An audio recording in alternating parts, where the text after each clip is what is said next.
heard you on radio and I've always seen you on TV, but I'm so excited to meet you.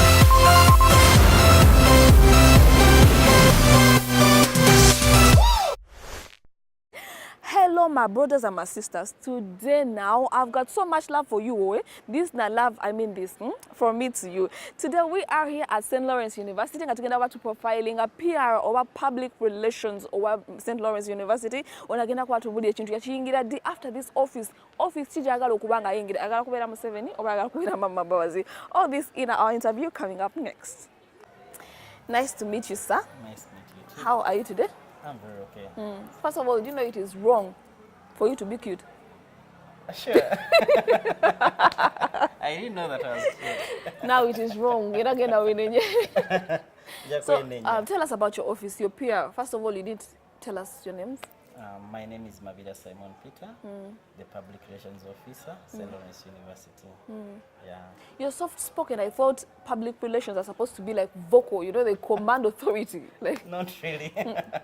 It's not really. It's not all about, being vocal. It's all about having the point and really facts to really point out where need be.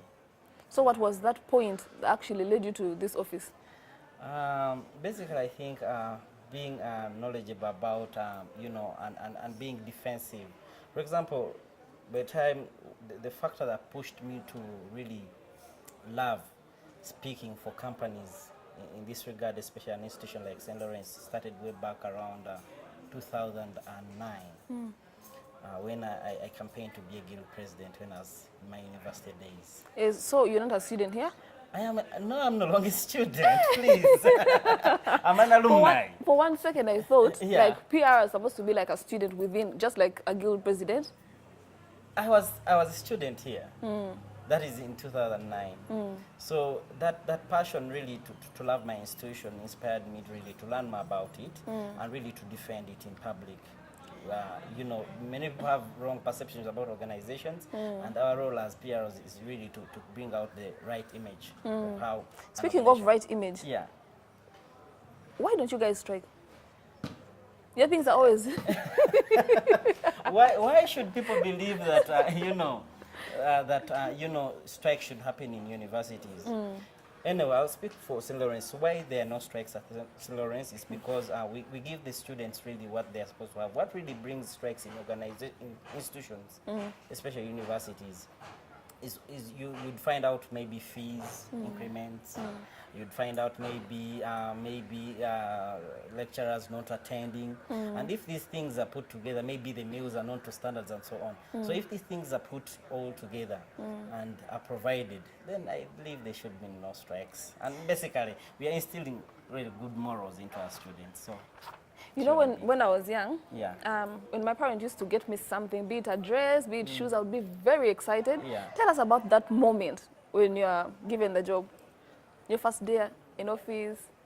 I would say I could not believe it because I got my job before my graduation. You know? Did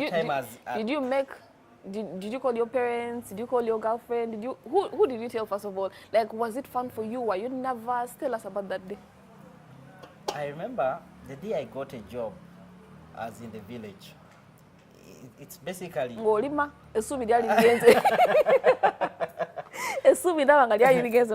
me go back to my ancestral land and dig. Not really. I got the job during a sad moment. That's the unfortunate bit of it. I'd lost a brother, and the owner heard of the news and decided, the owner of St. Lawrence University and founder came to Barry and the vice chancellor and the whole university because I was a guild president by then. So when they came, we were seated, and at that moment a decision was made. But I think because we were sitting on a shed and said, but I think you could be a good, PRO for the university. Just like that. Just like us saying that a minister, don't wait for what? There's that. But there's that saying, why it says a minister, there's always going to be a ray of sunshine at the end. It happened that day. Wow, Kongs. Since then.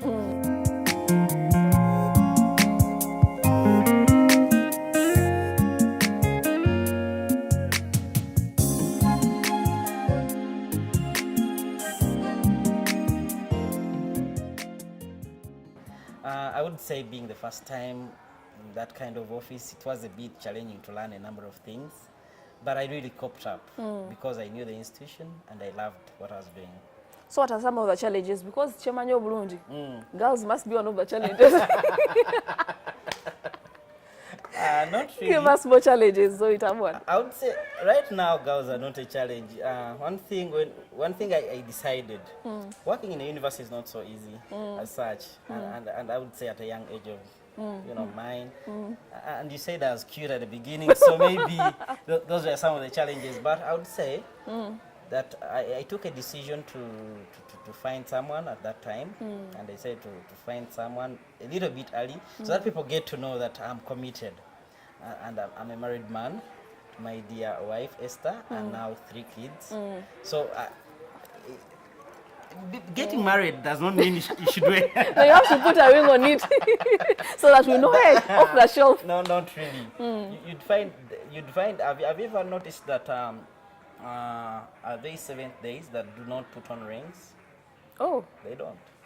so your 7th day? I'm not, but have you ever observed? So I've never judge people. I've never. never judge looking at the ring. But so I had to make that commitment a bit early, so that people at least get to know he's a married man, and you could avoid that challenge. So that wasn't a big challenge about ladies. I was going to say you're going to tell me I gave my life to Christ. Not really. To avoid challenges. So basically, it wasn't a challenge. The challenge was getting caught up with media, because now it was a new venture. Really, all the time you need to know almost all media houses if possible as a PRO, because you need to keep in good relations with them about news and so on. So it wasn't so easy. You'd find con media houses, coming and present themselves and so on. And other things as a publications officer, coming up with designs about materials that you'd display in public wasn't also easy because it was a new venture to me. But I would say with time I went coping up. Basically also now dealing with students at another level. Yeah. The other time I was dealing them with, as a guild president. Now you're dealing them as a publication. There are two things really. As a guild president, you're demanding the university to do some things they have not yet done. Exactly. As a publications officer, you're like now. a prime minister now. You're no longer the president. Yes. Now, as a PR, you're explaining what you used to ask. For example, if you're asking that maybe we need more computers in the lab, now this time you're promising that no, the computers will be there. So it was a bit, Tell us, you at 5 years, were you stubborn? Were you a person that was always being spanked all the time? I would say as a very, very quiet boy. I can't see. Very, very quiet. Because I remember I left my village in Mukono and decided to study in Kampala at Chitante. Before it became so crowded, we were very few at the time. So, village life and Chitante at that age, around 1992, Chitante was a school for very high. Are you Kasangwa or Bakaokada? Because the years we are talking about here. So, really, I was very, very quiet, I would say. Because now, as in pupils who were really coming from a higher profile, I would say, because I studied with children of ministers, for example. By then, Minister Matembe was a minister at that time, and a number of them I studied with their children. Major Tumine, all the that was the class I was in. So, and I was from a nobody, world. So I was a very, very quiet gentleman at that time. Even English was, I would say, maybe I would make a mistake. So I would keep quiet. All the time. All the time until at that time until I changed, I think, a school. So they intimidated you until you left. Until I changed and went to another school where we were forced to debate. It was compulsory. And that Ngamsajja watugoyogera chi? Honorable speak and I can tell you. And I think the talent was in me. Because I wasn't a prefect at the end, but when we went for the debate, and after the debate, I was appointed, even not elected, as the prefect in charge of debate. That is at St. Francis in Tinda. So that's how it started. I was going to say, who's your favorite artist? It's quite among the locals. I like Chris Evans. Kayimba chawo kakuyimbira kakunyumira. Mulungi. Bakayimba bacha? My dear, my voice. Don't worry. Mine as well is not that good, so don't worry about it. I think it went with the bottom regime. Mulungi yambanze mulungi bwo jogera ntya tinkwagala banga tepemera already nebo nvumo oba mutuufu naye obutakyogera tekijjawo kuba nti nkwagala. Thank you so much.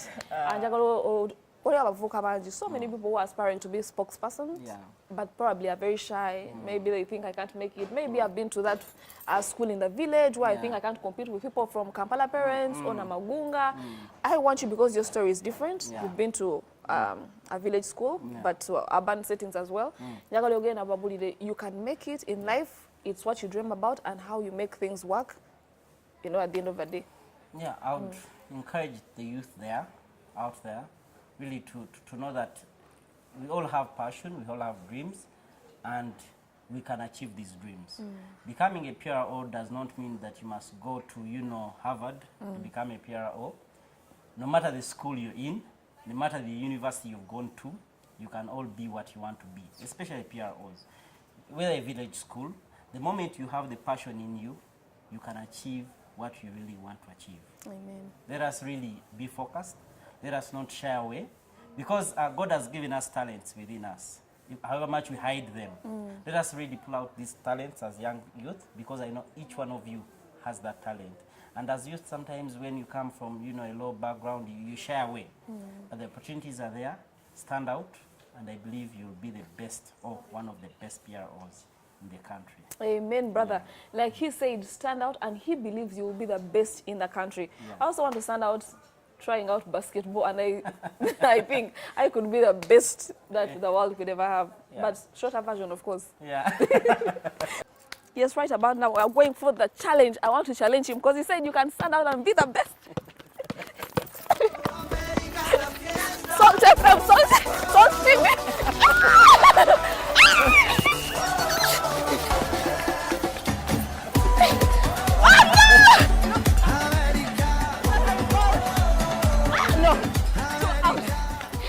Yeah, that's fine.